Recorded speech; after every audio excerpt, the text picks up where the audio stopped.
حادثة اختفاء تحصل في قصر البارون في سنة 2024 من بعد إعادة ترميمه في سنة 2017. اختفى فيه 5 أشخاص كانوا داخلين يزوروا القصر وما طلعوش منه تاني. بعد أسبوعين بالظبط من حادثة الاختفاء يلاقوا داخل قصر البارون واحدة بس من ال5 اللي اختفوا مغمى عليها داخل القصر، ومفيش أي أثر داخل القصر لل4 أشخاص التانيين. فيا ترى البنت ديت بعد ما فاقت حكت ايه بالظبط وايه اللي حصل لهم خلال الاسبوعين دول؟ طبعا البنت اول ما فاقت كانت في حالة ذعر ورعب مش طبيعية، وكانت خايفة من كل اللي حواليها، واخدوا فترة طويلة لحد ما عرفوا يهدوها وان هي تاخد نفسها كده وتبدأ تحكي ايه اللي حصل لها بالظبط. البنت ابتدت تحكي القصة من البداية وبتقول ان هي و3 تانيين من صحابها، يعني هما كانوا 4. ال4 اصدقاء دول من سنين وهما مع بعض. الدخيل الوحيد اللي كان جديد عليهم وهي بنت جديدة اتعرفوا عليها من حوالي شهرين بالظبط من حادثة الاختفاء. كانت بنت طبيعية خالص ما فيهاش اي شكل اي حاجة، وتعرفت عليهم وبقت من ضمن الشلة، وبقوا عبارة عن 5 اشخاص. تمام، كانوا عبارة عن 3 بنات وولدين. ولكن الحاجة الغريبة اللي لاحظوها في البنت الجديدة دي وهي انها دايما بتلبس الصليب، ولكن بتلبسه بالمقلوب. وان هي لما بتيجي تقرأ في الكتاب المقدس دايما كانت بتقراه بالمقلوب، بتقرأ الكلام كده بالمقلوب. ان هي دايما كان عندها شغف المغامرة، اللي هي عايز تكتشف اماكن جديدة وتعيش اجواء المغامرة وكده. واقنعتهم بان هما يروحوا يعملوا زيارة في قصر البارون في مصر. قالت لهم ان القصر ده بيتقال عليه كلام كتير قوي، وان اخيرا الحكومة سمحت لنا ان احنا نروح نزور القصر ده وزيارته ببلاش. فايه رأيكم نروح ونستكشف القصر ده؟ فوافقوا طبعا، وهم ال5 راحوا لقصر البارون. واول ما دخلوا القصر طبعا قصر البارون، لو في منكم راحوا، انا رحت وزرت القصر. دايما اول ما بندخل القصر بيبقى في اماكن مسموح لينا ان احنا نزورها عادي، وفي اماكن بيبقى ممنوع ان احنا ندخلها تماما. من ضمن الاماكن دي كان في غرفة تعرف باسم غرفة المرايات، والغرفة دي بيبقى عليها حراسة مشددة جدا، وممنوع اي شخص يدخل الغرفة دي تحت اي ظرف. الحراس ذات نفسهم ما بيدخلوش الغرفة دي، هما بيحرسوها ان محدش يدخلها، وهم نفسهم ما بيدخلوش جوه، محدش بيدخل الاوضه دي خالص. البنت الجديده ديت قالت لهم احنا محتاجين نديها اسم عشان ما نتلخبطش. تمام، ممكن مثلا نقول ان اللي بتحكي القصه، اوكي، اللي هي فائت بعد اسبوعين دي اللي هي بتحكي القصه نفسها، نسميها مثلا سماح. والبنت الجديده اللي هي دخيله عليهم اللي اتعرفوا عليها من شهرين ديت نسميها مثلا سميحة. تمام، فسميحة قعدت تقول لهم ان هي نفسها قوي ان هي تدخل غرفة المرايات ديت وتستكشفها وتشوف الكلام فيها ايه جوه، واللي عليها الحراسة ديت وايه الدنيا بالظبط.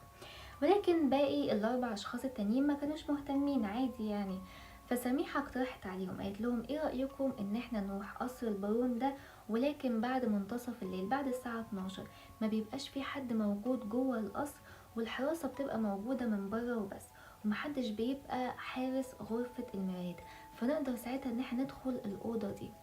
ولكن طبعا ساعتها ال4 اشخاص التانيين عرضوها وقالوا لها لا، احنا مش هنعمل كده، دي مجازفة كبيرة قوي، وبعدين اصلا مش هنعرف ان احنا نعدي من الحراس.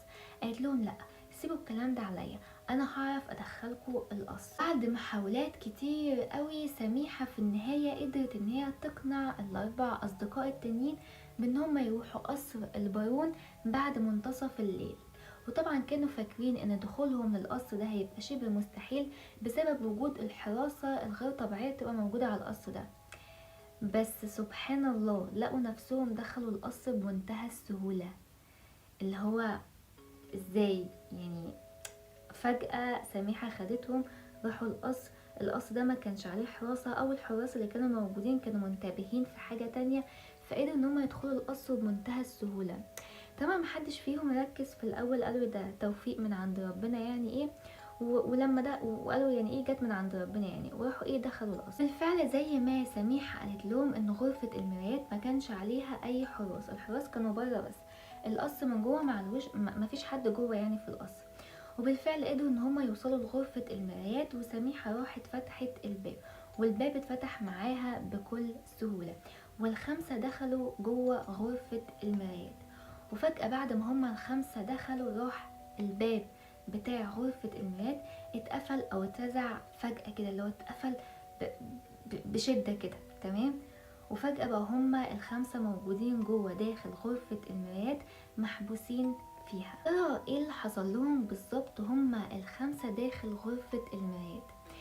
خلونا ناخد فاصل تمام من القصة ديت، ونحكي الأول تاريخ قصر البارون، عشان ده هيخدم على بقية القصة، فاهمين؟ عشان لو حد مش عارف ايه هو قصر البارون، نحكي تاريخ قصر البارون الأول، بعد كده نكمل نشوف ايه اللي حصل للخمس أصدقاء دول. تاريخ قصر البارون بيرجع لعهد السلطان حسين، لما في واحد بلجيكي رجل أعمال كبير قوي اسمه إدوارد جوزيف البارون جه مصر. كان مبهور جدا بمصر وبالحضارة بتاعة مصر وحضارة الفراعنة والقدماء المصريين، والأهرامات كانت بهراه جدا. كل التاريخ المصري كان عامل له ايه، هوس كده في دماغه. فقرر ان هو يعيش في مصر، ولكن بما انه رجل اعمال كبير جدا يعني ايه مفيش حد زيه، فقال لك انا مش هقعد في اي حتة كده، انا لازم اعمل لنفسي قصر لا مثيل له. يعني قصر كده ايه مفيش منه اتنين. تمام. قصر كده ايه يبقى قصر مختلف، مش في مصر بس ولكن في العالم كله، يبقى تحفة فنية. وبالفعل جاب مهندس وابتدى ان هو يصمم له القصر، واختار ان موقع القصر يكون في القاهرة في العاصمة، تحديدا في مصر الجديدة، لان ده يعني ايه مركز القاهرة. احنا دايما بنسمي مصر الجديدة ومدينة نصر ان هم دول سنتر، اللي هو مركز القاهرة، فهو كان عايز القصر بتاعه يبقى في النص كده ايه القاهرة. وبالفعل المهندس بدأ في بناية قصر اللي سماه بقصر البارون، وهو اسم العائلة بتاعته اللي هو كان اسمه إدوارد جوزيف البارون. تم بناء القصر، طبعا كان قصر فخم جدا وضخم، وطلب من المهندس ده ان هو يبني له القصر بطريقة هندسية مش موجودة في اي حتة في العالم، وانه يصمم له القصر من الداخل بشكل ايه كده مختلف ما يبقاش موجود في اي حتة. وبالفعل تم بناء القصر زي ايه طلبات الراجل ده. وبعد كده حب ان هو ايه يزود التاتش بتاعته، فراح اللي هو جوزيف البارون جمع زي لوحات فنية نادرة موجودة في كل أنحاء العالم. يعني مثلا يروح عند الهند مثلا يشوف ايه هي اللوحات الفنية النادرة جدا ويشتريها ويقوم حاططها في القصر بتاعه. يروح مثلا بلجيكا، يروح الصين، يروح مش عارف ايه، يعني جمع كل اللوحات النادرة اللي موجودة في كل أنحاء العالم وحطها في القصر بتاعه. ومش بس كده، لا، جمع كمان كل التحف الأثرية النادرة اللي موجودة أنحاء العالم وحطهم في القصر بتاعه. كان بيصرف مبالغ طبعا مهولة في ان هو يشتري حاجات زي كده، ويحط حاجات كتير قوي من الحضارات الهندية والصينية والأوروبية وحتى الحضارة المصرية القديمة. حط ايه كل الحاجات دي داخل القصر بتاعه. بس للأسف البارون ما اكتفاش بكده، لا، كمان جمع لوحات وصور شيطانية وحطهم داخل القصر بتاعه، بهدف ان هو كان عايز يجمع زي يعني ايه حاجة من كل حاجة. يعني احنا هنحط حاجة في القصر بتاعنا لكل الحضارات ولكل الأديان اللي موجودة أنحاء العالم. وهو كان معترف ان عبدة الشيطان دي ديانة، فان احنا كمان ايه هنحط جزء من الديانة بتاعتهم عندنا. وبالفعل حط لوحات شيطانية وحط صور للشيطان اللي هو اعوذ بالله من الشيطان الرجيم داخل القصر بتاعه. ومش بس كده، لا، عمل لنفسه غرفة اسمها غرفة المرايات. الغرفة دي من جوه فيها مرايات كتير قوي، اوكي، ومنع اي حد يدخل الغرفة دي. هو الشخص الوحيد اللي كان مسموح ليه ان هو يدخل داخل غرفة المرايات. الغرفة دي ايه كانت مقفولة، وعاش في قصر البارون هو وأسرته اللي كانت مكونة من هو ومراته وبنته وأخته. تمام. وفي يوم من الأيام البارون كان عايز يتباهى بالقصر بتاعه، اللي هو أنا عامل قصر جامد جدا يعني، فلازم ايه ان انا اتباهى بيه. فراح عزم كل الكبار اللي كانوا موجودين في مصر وقتها، كل رجال الأعمال وكل الوزراء وكل الناس اللي هم ايه كده يعني، عزمهم في القصر بتاعه، ومن ضمنهم طبعا ايه السلطان حسين. ولما السلطان حسين اللي هو كان رئيس مصر في الوقت ده او ملك مصر في الوقت ده، لما دخل قصر البارون طبعا وقع في حبه، اللي هو قصر جامد جدا، وحس بالغيرة اللي هو ازاي انا ابقى سلطان مصر وما عنديش قصر زي ده، ويبقى حتة واحد رجل اعمال مش مصري حتى يبقى عنده قصر زي ده. فعرض على البارون بان هو يشتري منه القصر بمبلغ لا مثيل، يعني مبلغ وقدره يعني مبلغ كبير قوي، ولكن البارون رفض وبشدة. وساعتها البارون حس إن بالخطر، حس ان ممكن السلطان حسين يعمل قصر زي بتاعه، وهو كان عنده غرور مش طبيعي بالقصر ده، وقال لك لا انا مش عايز حد يعمل زي القصر بتاعي ده. فراح عزم المهندس اللي عمل له القصر، عزمه عنده في القصر وخلاه المهندس يدخل القصر، وراح طلع ووقف في البلكونة، وراح البارون زقه من بلكونة قصر بتاعه، والمهندس مات داخل القصر. ودي كانت أول حالة قتل تحصل داخل قصر البارون. أول حالة قتل، يعني في منه كتير، ده في كتير أوي حضرتك جاي في الطريق، ده كان أول واحد يموت في القصر. طبعا بما إنه رجل أعمال كبير جدا، فطبعا ايه محدش قال له انت قتلت المهندس ده ليه، ولا حد ايه جاب سيرته، والواد يا عيني ايه مات ومحدش اخد له حقه يعني، وكمل في حياته عادي. وكان دايما الخدم بتوع القصر وعيلة البارون دايما كانوا بيلاحظوا ان البارون كان بيدخل في غرفة المرايات ويقعد جوه بالساعات، محدش كان عارف هو بيعمل ايه جوه، بس يدخل كده ايه ويعيش مع نفسه جوه. وكان مانع اي شخص يدخل الغرفة ديت ايا كان ايه السبب، يعني حتى ما كانوش بيدخلوا ينضفوها، ممنوع حد يدخله غيرها. واستمروا على العيشة دي، وكل حاجة كانت ايه ماشية زي الفل، لحد ما في يوم من الايام بنته اللي هي كان اسمها آن اتعرفت على واحدة من صحابها. واحدة ديت كان اسمها سيلفيا، كانت لسه متعرفة عليها جديد، اوكي. وسيلفيا ديت كانت بتروح القصر البارون تقعد مع آن صاحبتها وكده. الخدم لاحظوا ان سيلفيا ديت كان شكلها مريب، اللي هو دايما بتلبس لبس اسود، بتحط ميك اب غريب، شكلها كده غريب، ودايما كانت بتلبس الصليب ولكن بالمقلوب، ودايما كانت بتقرأ في الكتاب المقدس ولكن بالمقلوب. فكان شكلها مريب قوي كده ايه، والخدم ما كانوش مستريحين لها. بس مفيش كام اسبوع كده ولقوا ان آن اتحولت وبقت زي سيلفيا بالظبط، تلبس اسود، لابسه الصليب بالمقلوب، وبتقرا الكتاب المقدس بالمقلوب، وبقت شبه سيلفيا بالظبط. وكمان لاحظوا ان آن وسيلفيا دايما كانوا بيقعدوا في الأوضة بتاعتهم جوه، أو في الأوضة يعني بتاعت آن بالساعات وهم مشغلين أغاني غريبة وبيقرأوا حاجات غريبة، وبيعملوا كده ايه طقوس غريبة قوي داخل الغرفة دي، بس محدش كان فاهم هما بيعملوا ايه. والموضوع تطور وبقوا يجيبوا معاهم حيوانات زي مثلا أرانب وفراخ ومش عارف ايه، حية وصحية، ويدخلوا بيها جوه الأوضة بتاعتهم ويقوموا قاتلين الحيوانات دي، وكمان يقوموا شاربين من دمهم. طبعا الخدم كان مستغرب جدا اللي بيحصل، بس يعني مش عارفين يعني يوقفوا ده ازاي، مش في ايديهم حاجة. المهم ان الموضوع تطور اكتر، وان سيلفيا طلبت من آن بان هم يعملوا الطقوس بتاعتهم دي ولكن داخل غرفة المرايات. طبعا كان ممنوع اي حد يدخلها، بس ايه آن اللي هو ايه كانت خلاص عقلها راح اصلا، وراحت اخدت سيلفيا ودخلوا غرفة المرايات، وبدأوا يعملوا الطقوس بتاعتهم جوه، ويقتلوا الحيوانات ويشربوا من دمهم ويعملوا كل الحاجات دي ولكن داخل غرفة المرايات. من ساعة ما هم دخلوا غرفة المرايات والخدم بدأ يلاحظ بحاجات غريبة بتحصل في القصر، بقوا يسمعوا أصوات غريبة، بقوا يحسوا بحاجات غريبة بتحصل في القصر. وطبعا مهما يتكلموا ويقولوا محدش كان مهتم بكلامهم. وحصل تاني حالة قتل داخل قصر البارون، وهي ليه زوجة البارون ذات نفسه اللي هي مامة آن.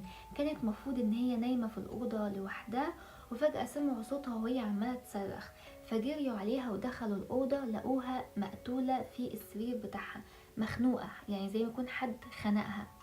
بس مشكلة ان هي كانت في الأوضة لوحديها، امال مين اللي قتلها بالظبط؟ ودي كانت أول حالة.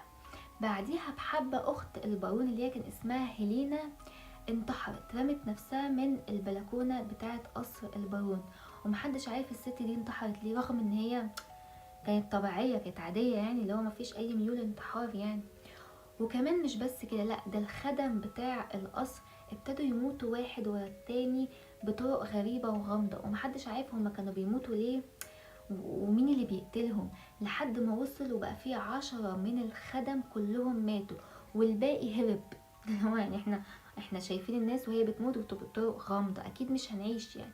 فبقى القصر فاضي وما بقاش فيه اي خدم، مات والباقي هرب، وما بقاش القصر كله ما بقاش فيه غير آن اللي هي بنت البارون والبارون بنفسه.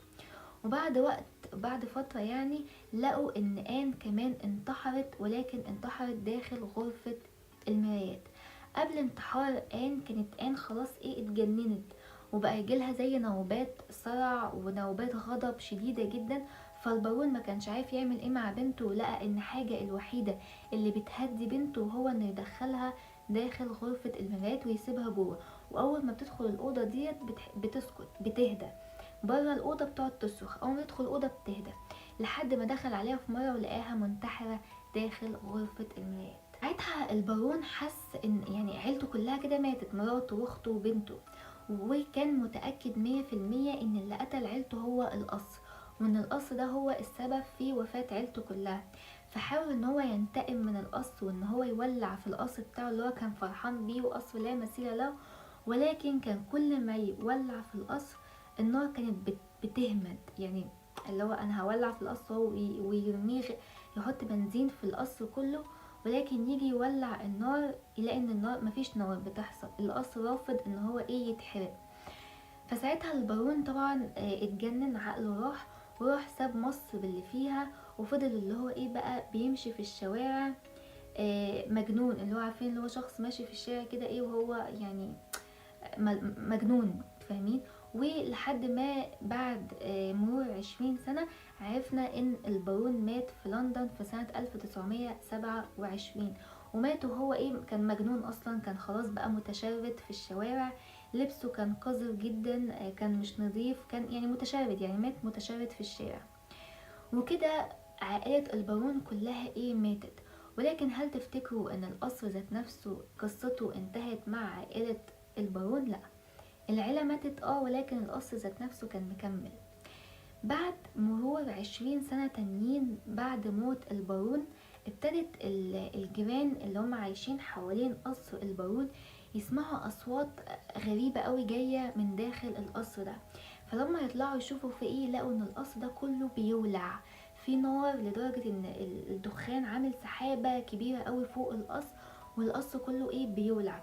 فيقوموا متصلين بالبوليس، الحق القصر بيولع. البوليس يروح علشان يشوف اللي بيحصل.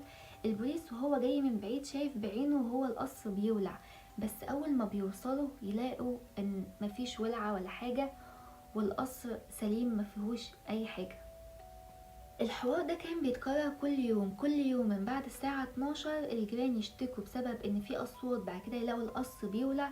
البوليس بيجي شايف القصر وهو بيولع من بعيد، بس لما يوصل ما يلاقيش حاجة.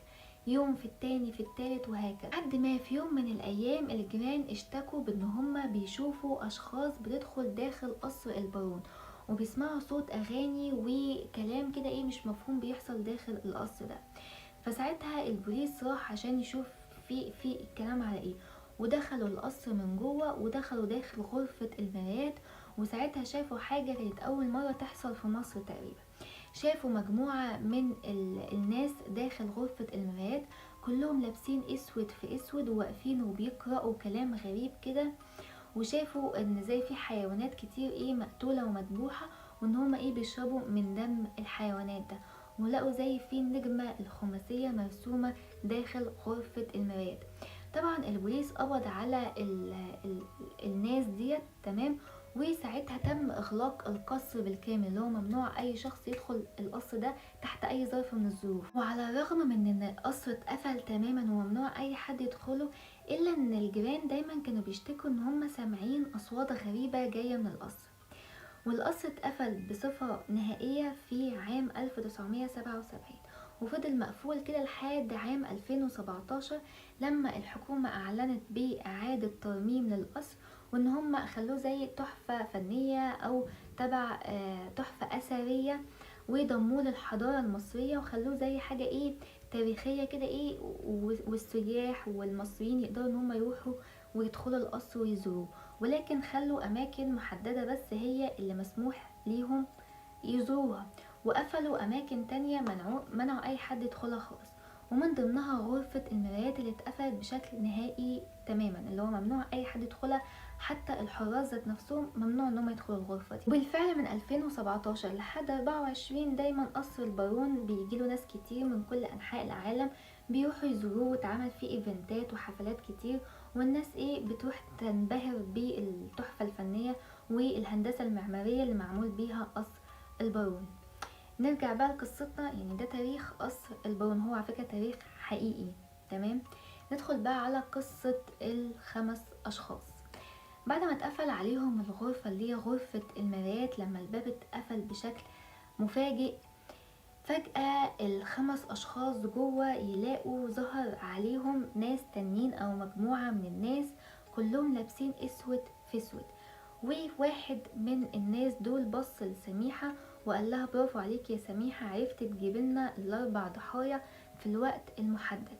وسميحة اللي هو قالت لهم يعني فاكرين يعني اي حد ولا ايه.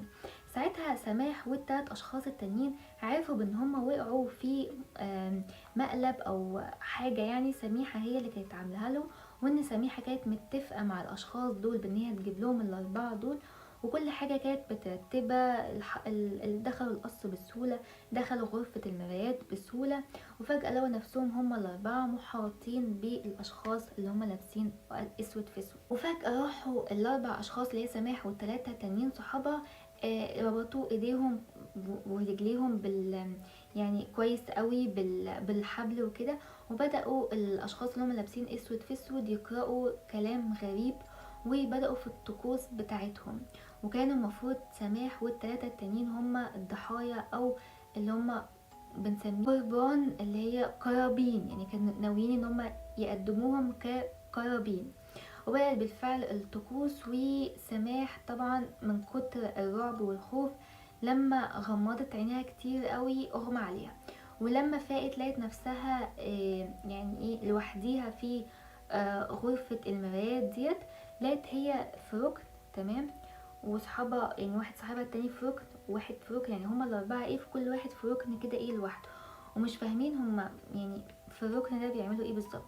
ولكن سماح كانت من حسن حظها ان هي كان معاها المصحف بتاعها في الشنطة بتاعتها، ان هي دايما ما بتخرجش غير بيه يعني. وطلعت المصحف بتاعها وقعدت ان هي تقرأ قرآن كتير قوي، وفضلت حاضنة المصحف ده. طبعا الدنيا كانت يعني الأوضة كانت ضلمة شوية، فما كانتش شايفة ايه اللي بيحصل بالظبط، او هل في ناس تانيين معاهم ولا لأ. ولكن هي حطت كل تركيزها في قراءة القرآن، واللي هي تبقى حاضنة المصحف كده. كانت سماح بتحكي وبتوصف ان هي كانت سامعه التلات اصدقائها التانيين وهم عمالين يصرخوا، وهي ما كانتش عارفه ايه اللي بيحصل لهم بالظبط، ولكن هي كانت مغمضه عينيها وعماله تقرا القران لحد ما في النهايه اغمى عليها. ولما فاقت لقت نفسها لوحديها داخل غرفه المرايات، يعني ما بقاش في حد معاها خالص، هي لوحديها بس داخل الغرفه. ولقيت ان باب غرفه المرايات ده مفتوح. فطبعا اول حاجه عملتها راحت قامت وخرجت من غرفة المرايات وطلعت القصر ذات نفسه. أول ما طلعت القصر راح أغمى عليها تاني من طبعا الرعب والفزع اللي هي كانت فيه. ساعتها الناس لقوها داخل قصر البارون وخدوا سماح، ولما فاقت حكت لهم القصة دي، وهو ده اللي حصل لهم خلال الأسبوعين. هي طبعا سماح كانت فاكرة ان هي ليلة واحدة بس، ولكن فوجئت لما قالوا لها ان انتوا اختفيتوا لمدة أسبوعين كاملين. بس هي حست ان عدى عليها كأنها ليلة واحدة، امال الاسبوعين دول عدوا ازاي؟ هي متعرفش. طب ال4 التانيين، او بلاش ال4، التلاتة التانيين اللي هما كانوا صحابها راحوا فين بالظبط؟ محدش يعرف، هي شخصيا ما تعرفش. التلاتة التانيين اختفوا. وبعد شهرين بالظبط من الحادثة ديت لقوا الحكومة لقت التلاتة التانيين جثث مرمية في مكان مهجور قريب من قصر البارون. لقوا التلاتة أصدقاء اللي هم أصدقاء سماح وهم مقتولين ومرميين في المكان ده. وطبعا يعني من الواضح ان هم تعذبوا عذاب شديد قوي قبل ما يموت. طبعا من الواضح بان نشاط حركة عبدة الشيطان رجعت تاني تحصل داخل قصر البارون، خاصة في غرفة المرايات. وكانت سميحة مكلفة بمهمة ان هي تجيب 4 ضحايا كانوا محتاجينهم في الليلة دي. وعلى يبدو ان سماح قدرت ان هي تهرب وتنفذ، يعني تفضل على قيد الحياة، نتيجة ان هي كانت من حسن حظها معاها المصحف. وبس كده، دي كانت قصة النهاردة. اتمنى تكون عجبتكم. نيجي لاهم السؤال، هل القصة دي حقيقية؟ تاريخ قصر البارون اللي انا حكيته من بداية عهد السلطان حسين لإدوارد جوزيف البارون لحد لما اعادوا ترميم قصر البارون في 2017، كل الكلام ده حقيقي وعليه اثباتات كتير قوي، ولو دخلتوا دورتوا هتلاقوا القصة دي كلها حقيقية. ولكن الحتة بتاعتي اللي انا زودتها يعني اللي كانت قصة خيالية، وهي قصة سماح وسميحة والثلاث اشخاص تاني، هما الخمس اصدقاء يعني. دي طبعا قصة خيالية وما حصلتش، وما تخافوش يا جماعة، مفيش اي حاجة حصلت في قصر البارون، وان هو تمام زي الفل من ساعة ما تم اعادة ترميمه في 2017. وانا رحت زرت القصر، هو بالفعل القصر فيه اماكن مقفولة وممنوع اي حد يدخلها، وطبعا غرفة المرايات دي غرفة حقيقية وممنوع اي حد يدخلها، ولكن في اماكن معينة مسموح ان احنا ندخل نزورها في قصر البارون. يقال ان حتى بعد ترميم قصر البارون الجيران ما زالت تسمع اصوات غريبة بعد منتصف الليل بتيجي من قصر البارون. الله اعلم الكلام ده حقيقة ولا لا، يقال كده يعني. ولكن زي ما قلت لكم مفيش اي حاجة حصلت في القصر من بعد ما تم اعادة ترميمه، وان هو زي الفل. فلو اي حد حابب ان هو يروح يزور القصر يقدر يروح عادي. انا روحته ما كانش فيه اي حاجه يعني، ما تخافوش، بس روحوا الصبح، ما هتروحوا بالليل، اوكي؟ هو كده كده اصلا ممنوع ان حد يدخله بالليل. وهو فعلا القصر تحفه فنيه، وشكله بصراحه مختلف عن اي قصر موجود يعني، فعلا تم بناؤه بطريقه مختلفه تماما، وهتتبسطوا يعني داخل، هتبقى مغامره حلوه يعني. وبس كده، دي كانت قصة النهاردة. اتمنى تكون عجبتكم، وطبعا ما تنسوش لو اي حد عايزني احكي قصة، سواء قصة حقيقية، قصة من تأليفه، قصة قراءة في حتة، او عايزني اتكلم في موضوع معين، يبعتلي على الانستجرام. وما تنسوش تعملوا فولو على التيك توك علشان يعني بنزل حاجات مختلفة هناك، لو انتم مهتمين تعملوا فولو. وما تنسوش تفعلوا الجرس هنا عشان لما انزل فيديو جديد يوصل لكم. وبس كده، باي باي.